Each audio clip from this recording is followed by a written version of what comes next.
अस्सलाम वालेकुम जी।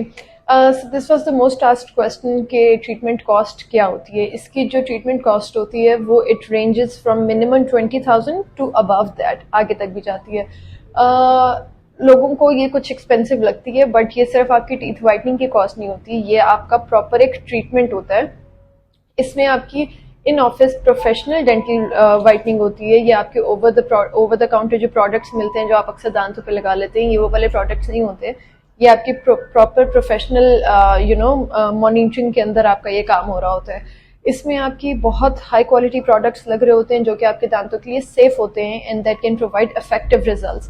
Advance technology इसमें यूज हो रही होती है जिसकी वजह से आपके दांतों पे ज़्यादा नुकसान ना हो and that can minimise sensitivity. तो ये इसकी ट्रीटमेंट कॉस्ट होती है। It starts from 20,000 and above. अच्छा जी, so this was the second most asked question कि इससे दांत सेंसिटिव तो नहीं होते। द ट्रूथ है कुछ लोगों को सेंसिटिविटी होती है और वो भी टेम्पररी होती है and it's usually very mild कि वो ओवर द टाइम खुद ही ख़त्म हो जाती है इन अ वीक टाइम या फिर उससे भी पहले ख़त्म हो जाती है। तो इतना टाइम भी नहीं लगता और इतनी ज़्यादा सेंसिटिविटी नहीं होती। सेंसिटिविटी होती क्यों है? वो इसलिए होती है क्योंकि जब हम लोग जेल लगाते हैं वो दांतों के पोर्स ओपन होते हैं जिसके अंदर जेल जानी होती है और फिर उसने दांतों को वाइट करना होता है। तो उसकी वजह से थोड़ी सी सेंसिटिविटी होती है, but it usually goes away on its own. वरना फिर हम लोग पेशेंट को हमेशा डिसेंसिटाइजिंग जेल्स या टूथपेस्ट लिख के देते हैं so they can prevent it and minimise it. नहीं जी, ये परमानेंट नहीं होती। You can maintain it for up to 6 months. ये मिनिमम आपकी 6 मंथ्स रहती है, but with proper oral hygiene और प्रॉपर आप इसका अगर ख्याल रखें, जो प्रिवेंशन और प्रिकॉशंस आपको बताए होते हैं, अगर आप वो फॉलो करते हैं तो you can maintain it for up to more than 6 months, but ये परमानेंट नहीं होती।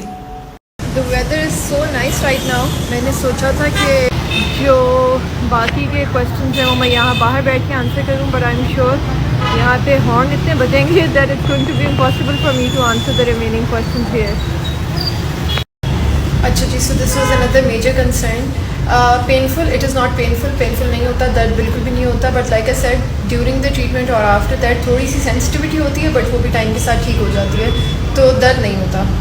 सो this varies according to your teeth, आपके दांतों की क्या कंडीशन है और कितनी उसको सेशंस रिक्वायर्ड हैं। मिनिमम 1 या 2 सेशंस होते हैं एंड चार्जेस पर सेशन भी हो जाते हैं, वरना फिर your doctor is going to tell you कि आपका टोटल पैकेज इतने का बन रहा है। You can either divide it into sessions या फिर आप एक गो में पे कर सकते हैं। सो यस, नहीं, it doesn't damage your teeth at all. अगर ये आप किसी डेंटिस्ट से करवा रहे हैं या डेंटिस्ट अप्रूव्ड प्रोडक्ट्स यूज़ करें तो दांत आपके डैमेज नहीं होंगे। In my opinion, teeth whitening should be done after your braces are removed, not before that. Sorry, there is no light, but age restrictions ऐसे कोई नहीं होती, लेकिन जो छोटे बच्चे होते हैं, फॉर एग्जांपल 15 ईयर्स से कम बच्चे होते हैं, उनके इनेमल ऑलरेडी बन रहा होता है, जो आउटर प्रोटेक्टिव लेयर होती है वो बन रही होती है, तो इसलिए it's not recommended for them to have teeth whitening. उसके अलावा जिन लोगों की बहुत अच्छी ओरल हाइजीन नहीं होती उनके लिए it's not recommended. Although during the pregnancy इसके कोई रिपोर्टेड केसेस नहीं है कोई साइड इफ़ेक्ट्स के, but it's best recommended not to get it done, क्योंकि केमिकल एक्सपोजर ही है एक्स्ट्रा, प्लस गम्स इतनी सेंसिटिव हुई होती हैं उस टाइम पे, तो it's better not to get it done, क्योंकि ये कोई हेल्थ रिलेटेड तो है नहीं, it's basically a cosmetic procedure.